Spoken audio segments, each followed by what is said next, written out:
अमावस की गहरी काली रात केरल के उस प्राचीन गुरुकुल के कमरे में मौत नाच रही थी। ब्रह्मचारी वेणमणि गहरी नींद में था। उसे खबर भी नहीं थी कि उसके बिस्तर के ठीक सामने साक्षात यक्षिणी खड़ी है। वह यक्षिणी जो सुंदरता की प्रतिमूर्ति बनकर आती है, रति क्रीड़ा करती है और फिर अपने शिकार के प्राण हर लेती है। लेकिन एक ब्रह्मचारी, एक मंद बुद्धि युवा ब्राह्मण जिसने कभी स्त्री सुख का सपना तक नहीं देखा था, वो इस भयानक माया जाल में कैसे फंस गया। कैसे सहपाठियों के एक भद्दे मजाक ने वेणमणि को यक्षिणी का शिकार बनाया और कैसे उसे यक्षिणी से एक भयंकर कुल विनाशक शाप प्राप्त हुआ। यह सब कुट्टारत्तिल शंकुनी विरचित मलयालम ग्रंथ ऐतिह्यमाला की इस कहानी में जानने को मिलेगा।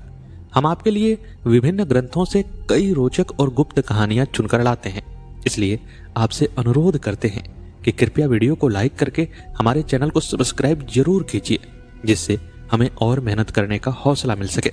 वीडियो को लाइक जरूर कीजिए। अब आइए आरंभ करते हैं।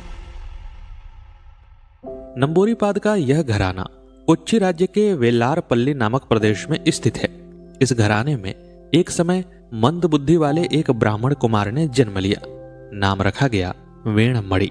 जब वेणमणि की आयु बढ़ने लगी तो उसके पिता ने यथा समय उसका उपनयन, समावर्तन आदि सब संस्कार करवाया और उसे त्रिशिव पेरूर के ब्रह्मस्व मठ यानी कि ब्रह्मस्व गुरुकुल में विद्या अध्ययन हेतु दाखिल करा दिया।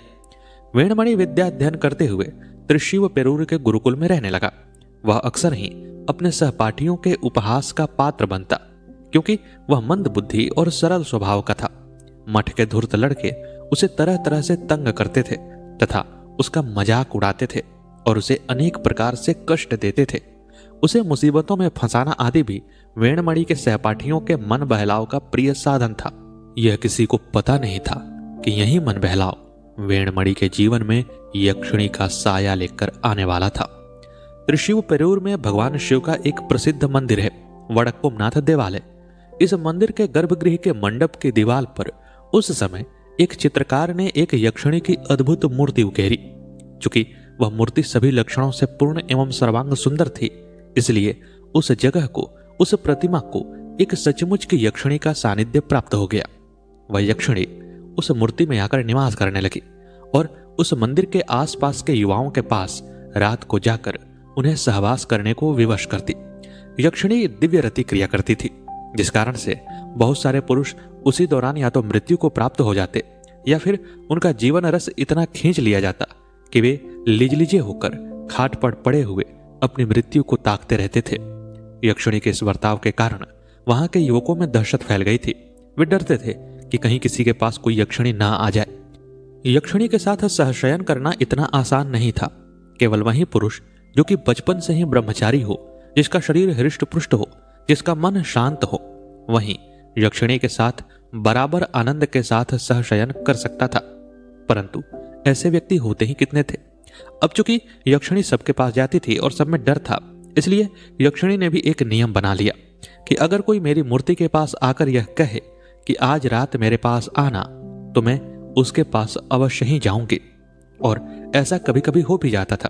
कई पुरुष उस मूर्ति को देख करके इतने प्रभावित होते कि उनके मुख से इस आशय से कोई ना कोई शब्द, कोई ना कोई वाणी निकल ही जाती कि काश यह यक्षी या यह मूर्ति मेरे पास होती, और फिर यक्षी उसके पास चली जाती और उसका जीवन रस चूस लेती थी। एक बार उस मठ के यानी कि ब्रह्मस्व मठ के कुछ विद्यार्थी वेणमणि के साथ त्रिशिव पेरूर के वडक्कुमनाथ देवालय में घूमने के लिए आए। उन्होंने मंदिर में सभी देवताओं को प्रणाम किया, मंदिर में सभी जगह उन्होंने घूमा और फिर जब वे उस प्रसिद्ध यक्षिणी की मूर्ति के सामने आए तो उन्हें एक शरारत सूझी। उन्होंने यह कहानी सुन रखी थी कि जो भी इस यक्षिणी की मूर्ति के पास खड़ा होकर कहता है कि आज रात मेरे पास आना, तो उसके पास यक्षिणी चली जाती है। वे सभी युवा हो चुके थे, लेकिन वेणमणि जो था वह युवा होने के साथ साथ मंदबुद्धि भी था। उसे इन सब कथाओं के बारे में कुछ पता नहीं था। वह भोला भाला था। वेणमणि के सहपाठी उसे चिढ़ाते तो रहते ही थे, वह उनकी शरारतों का पात्र था ही। इसीलिए सहपाठियों ने वेणमणि को यह कहने के लिए तैयार करवा दिया कि मूर्ति के सामने खड़े होकर आज रात मेरे पास आना, ऐसा बोलो। वेणमणि को इसके बारे में कुछ पता नहीं था कि ऐसा कहने से क्या हो सकता है। उसने खेल समझकर मूर्ति के सामने खड़े होकर यही बात दोहरा दी कि आज रात मेरे पास आना। बात आई गई हो गई। सभी विद्यार्थी ब्रह्मस्व मठ में लौट आए। वेणमणि को भी इस बात की चिंता नहीं थी कि उसने क्या किया है, क्योंकि उसे कुछ पता ही नहीं था। परंतु उस दिन अमावस्या थी, घन काली रात। शाम होते ही अंधकार का पारा चढ़ चुका था। शाम का भोजन ग्रहण करने के बाद वेणमणि भी अपने कमरे में गया और फिर वहां पर जाकर वह विश्राम करने लगा। धीरे धीरे वह नींद के आगोश में चला गया था। उसी समय मध्यरात्रि के आसपास यक्षिणी अदृश्य होकर उस कमरे में पहुंची। उसकी आंखें लाल थी और चेहरे से वासना टपक रही थी। उसने वहां पर जाकर वेणमणि को जगाया। नींद से अचानक जगे हुए वेणमणि ने जब अपने सामने यक्षिणी को देखा तो उसकी आंखें भय और आश्चर्य से फैलती चली गईं। परंतु यक्षिणी ने उसके मुंह बंद कर लिए थे, जिससे उसकी आवाज नहीं निकल सकी। फिर जब वेणमणि थोड़ा शांत हुआ तो यक्षिणी ने कहा कि तुमने मूर्ति के सामने खड़े होकर मेरा आवाहन किया था, इसीलिए मैं यहां पर आई हूं और मैं तुम्हारे साथ सहशयन करूंगी। यक्षिणी की बातों से और उसे देखकर वेणमणि का भय धीरे धीरे समाप्त होने लगा। फिर वेणमणि ने संयत स्वर में कहा कि मैं एक ब्रह्मचारी हूं, मैं क्या जानूं कि एक स्त्री के साथ किस प्रकार सहशयन किया जाता है। तब यक्षिणी ने कहा कि तुम युवा हो चुके हो, अब तुम्हारे ब्रह्मचर्य के टूटने का समय आ गया है। मैं आई हूं तो मैं यहां बिना सहशयन किए नहीं जाऊंगी, भले ही इसमें तुम्हारे प्राण ही क्यों न चले जाएं। वेणमणि भले ही मंदबुद्धि था, परंतु शरीर से बड़ा हृष्टपुष्ट था, मन का बड़ा ही सच्चा था और इसके साथ साथ वह सचमुच का ब्रह्मचारी था। उसने कभी भी ब्रह्मचर्य व्रत को तोड़ा नहीं था। ये सारी स्थितियां ऐसी थीं जिसमें एक पुरुष यक्षिणी के साथ संपूर्ण सुख का अनुभव कर सकता है। वेणमणि और यक्षिणी ने उस रात सहशयन किया। वेणमणि को पहली बार स्त्री का संसर्ग मिल रहा था, उसे भी अतीव प्रसन्नता का अनुभव हुआ। फिर जब सुबह हुई तो जहां पर अन्य पुरुष लिजलिजे हो जाते थे, जीवन की भीख मांगने लगते थे, वहां पर वेणमणि ने यक्षिणी से कहा कि क्या तुम कल भी आओगी। यक्षिणी को बड़ा आश्चर्य हुआ कि अरे यह कैसा पुरुष है, यह कैसा युवा है जो कि मेरे साथ सहशयन करने के बाद भी इस प्रकार से कह रहा है। यक्षिणी ने कहा कि तुम बुलाओगे तो जरूर आऊंगी। और इस प्रकार वेणमणि बार बार उस यक्षिणी को बुलाने लगा और यक्षिणी बार बार वेणमणि के पास आने लगी। इस प्रकार कुछ ही समय में ऐसा हो गया कि यक्षिणी अब वहां आसपास किसी भी युवा के पास नहीं जाती। उसका सारा समय वेणमणि के साथ ही कटने लगा और उस पूरे प्रदेश से यक्षिणी का जो प्रकोप था वह धीरे धीरे समाप्त हो गया। परंतु आखिर वेणमणि गुरुकुल में कितने दिन रहता। अब उसकी उम्र हो चली थी कि वह अपने घर जाए। वेणमणि के पिता एक दिन वेणमणि को लेने के लिए आ गए। गुरुकुल में सारी बातें हो गई, वेणमणि का जाना तय हुआ। तब उस रात जब यक्षिणी आई तो वेणमणि बड़ा दुखित हुआ। उसने कहा कि अब मैं यहां से चला जाऊंगा, अब हमारा सानिध्य समाप्त हो जाएगा। यक्षिणी ने कहा कि मैं तुमसे प्रेम करने लगी हूं, अगर तुम मुझे कहो तो मैं इस मूर्ति को छोड़कर, अपना प्रिय स्थान छोड़कर तुम्हारे साथ तुम्हारे गांव चलने को तैयार हूं। वेणमणि ने कहा कि यह तो अद्भुत बात है। इस पर यक्षिणी ने कहा, पर मेरी एक शर्त है कि तुम किसी दूसरी स्त्री के साथ संबंध नहीं बनाओगे, अन्यथा मैं तुम्हारे प्राण ले लूंगी। वेणमणि ने कहा कि मैं तुम्हारी बिना अनुमति के किसी भी स्त्री के साथ संबंध नहीं बनाऊंगा, मैं तुमसे प्रेम करने लगा हूं। यक्षिणी को भी वेणमणि से प्रेम हो चला था। यक्षिणी ने अपना प्रिय स्थान, अपनी प्रिय मूर्ति को छोड़कर वेणमणि के साथ उसके गांव जाने की तैयारी कर ली। जब पिता के साथ वेणमणि ब्रह्मस्व मठ से अपने गांव की तरफ चला तो अदृश्य रूप से यक्षिणी भी उन दोनों के साथ उसके गांव की तरफ चली। फिर गांव जाने के बाद भी यही क्रम चलता रहा, परंतु पिता अब वृद्ध होने लगे थे। जब वेणमणि को घर पर रहते हुए कुछ समय व्यतीत हुआ तो उन्होंने सोचा कि मैं वेणमणि का विवाह करके अपने दायित्व से मुक्त हो जाऊं और फिर जब वेणमणि का पुत्र होगा तो उसके मुख को देखकर बड़ी ही संतुष्टि के साथ मैं स्वर्ग चला जाऊंगा। यही विचार कर उन्होंने अपने पुत्र वेणमणि को बुलाया और कहा कि वेणमणि, मैं तुम्हारा विवाह करना चाहता हूं। अब वेणमणि के सामने यक्षिणी की शर्त थी कि वह किसी दूसरी स्त्री के साथ कभी संबंध नहीं बनाएगा और पिता विवाह करने को कह रहे हैं। वेणमणि को मना ही करना था। उन्होंने अपने पिता को मना करते हुए कहा कि पिताजी, मैं विवाह नहीं कर सकता। इस पर पिता ने कहा कि क्यों नहीं कर सकते, कारण बताओ। तब वेणमणि ने कहा कि मैं आपको कारण भी नहीं बताऊंगा, परंतु मैं विवाह नहीं कर सकता। यह वह दौर था जब माता पिता अपने संतान के विवाह आदि का निर्णय स्वयं लिया करते थे। ऐसे में वेणमणि का मना करना उसके पिता को बड़ा खल गया कि अरे, एक तो यह पढ़ने लिखने में ठीक नहीं है, दूसरा यह मेरे घर में रहता है, मेरा पुत्र है और कह रहा है कि मैं विवाह नहीं करूंगा। उन्हें बड़ा ही क्रोध आया उन्होंने वेणमणि को बहुत डांटा और कहा कि पता नहीं कैसा नालायक मेरे कुल में उत्पन्न हो गया है। तुम मेरे कुल से अलग हो जाओ, मेरे घर से अलग हो जाओ, भाग जाओ यहां से।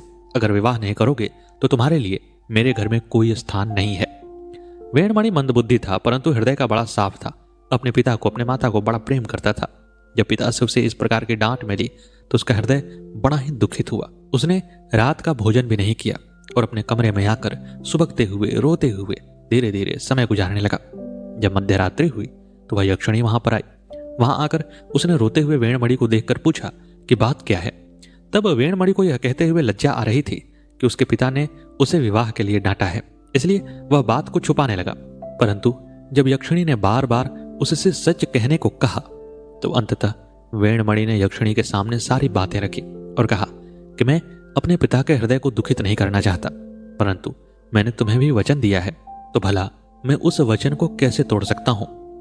वेणमणि की प्रेम भरी और सच्ची बातों को सुनकर यक्षिणी का हृदय पिघल गया। वह वेणमणि से प्रेम करने लगी थी। उसने कहा कि वेणमणि, मैं तुमसे प्रेम करती हूं, इसलिए तुम दुखी हो यह मुझसे देखा नहीं जाएगा। तुम अपने पिता के हृदय को संतुष्ट कर सकते हो, विवाह कर सकते हो, पर एक बात ध्यान रखना, विवाह के बाद अपनी पत्नी के साथ एक दिन का बीच देकर सहशयन करना। एक दिन अपनी पत्नी के साथ सोना और एक दिन एकांत कमरे में सोना। मैं उस एकांत कमरे में आ जाया करूंगी और इस प्रकार तुम अपनी पत्नी के साथ भी रह सकते हो और मेरे साथ भी रह सकते हो। वेणमणि को बड़ी ही प्रसन्नता हुई। अब वह यक्षिणी और पिता दोनों को प्रसन्न कर सकता था। वेणमणि ने अपने पिता से जाकर कहा कि पिताजी, मैं आपकी खुशी के लिए, आपकी संतुष्टि के लिए विवाह करने को तैयार हूं। अपने पुत्र के मुख से इस प्रकार की प्रेम भरी वाणी को सुनकर वेणमणि के पिता बड़े प्रसन्न हुए। उन्हें अब लगने लगा कि उनका कुल आगे बढ़ेगा, उन्हें भी पौत्र या पौत्री का मुख देखना अब नसीब होगा। वे बड़े प्रसन्न हुए और फिर एक सही कुल देखकर एक उचित वधु के साथ उचित समय में वेणमणि का विवाह करा दिया। वेणमणि अपनी शर्त के अनुसार एक दिन अपनी पत्नी के साथ रहता और एक दिन एकांत कमरे में शयन करता, जिससे कि यक्षिणी आकर उसके साथ शयन कर लेती थी। इस प्रकार समय बीतने लगा। कुछ समय के उपरांत वेणमणि को अपनी पत्नी से एक पुत्र उत्पन्न हुआ।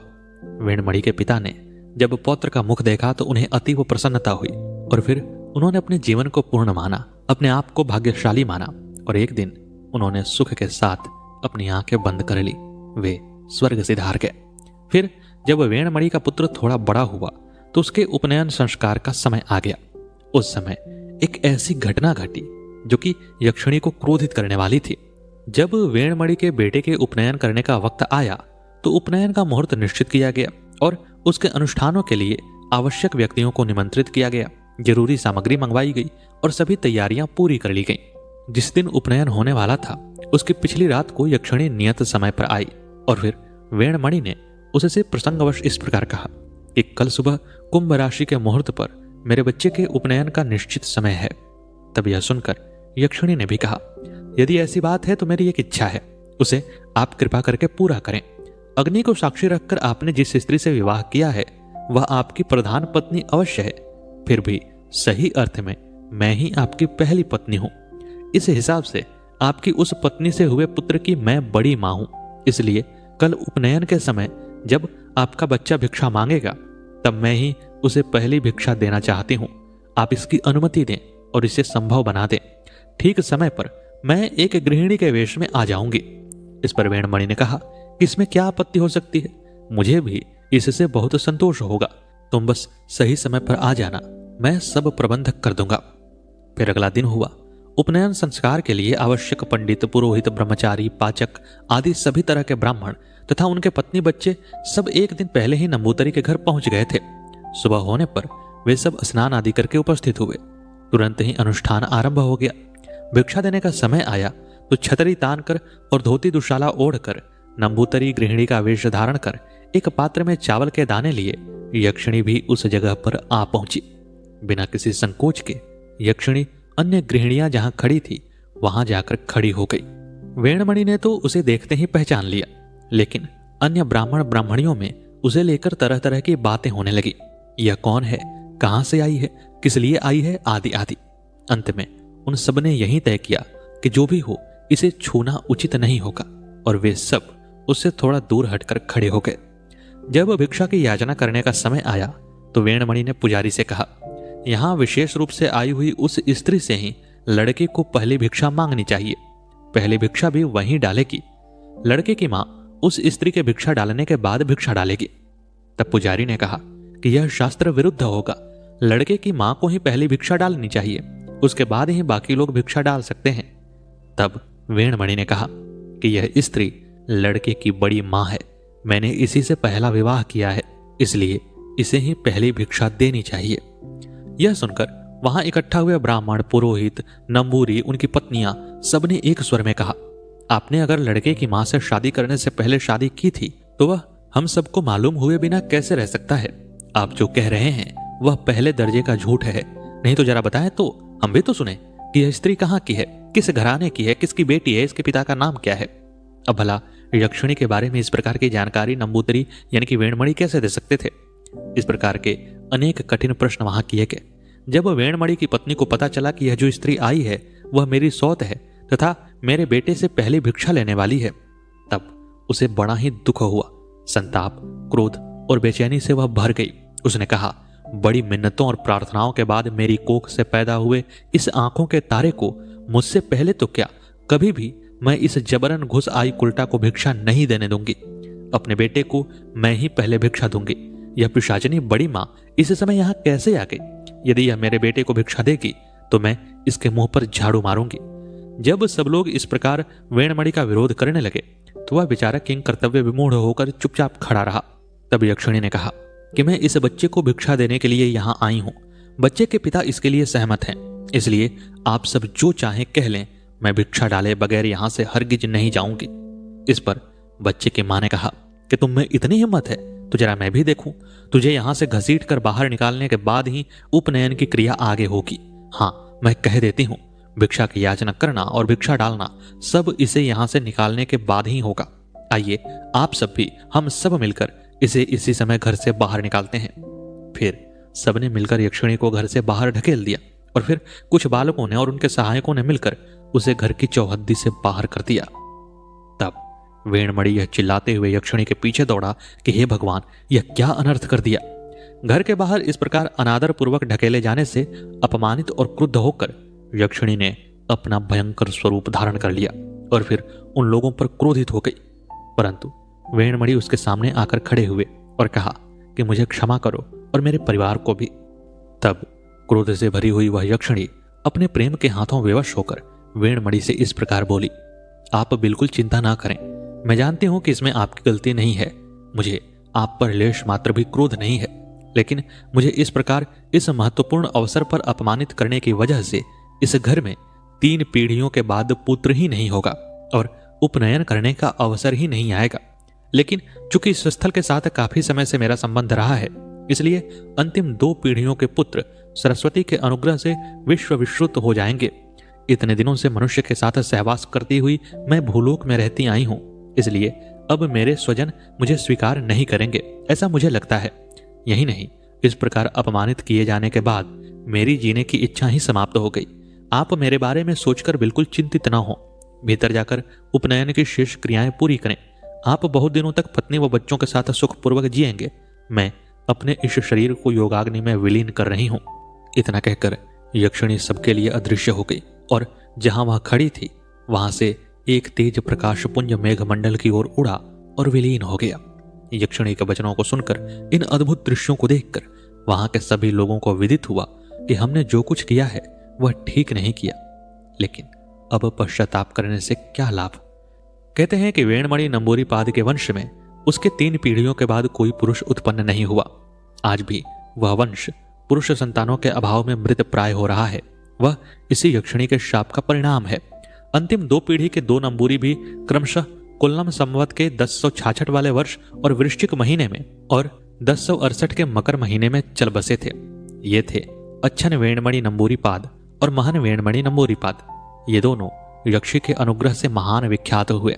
यह कहना शायद आवश्यक नहीं है कि आज जितने भी वेणमणि नंबूरीपाद के वंशज बचे हुए हैं वे सब पहले ही कुटुंब से अलग हुए नंबूरी के वंशज हैं, वे वेणमणि के वंशज नहीं हैं। तो मित्रों, प्रसिद्ध मलयालम ग्रंथ ऐतिह्यमाला की यह कहानी यहीं पर समाप्त होती है। उम्मीद है कि आपको यह कहानी रोमांचक लगी होगी। कैसी लगी हमारी प्रस्तुति कमेंट बॉक्स में जरूर बताइएगा। मिलते हैं अगले वीडियो में अगली प्रस्तुति के साथ, तब तक के लिए नमस्कार।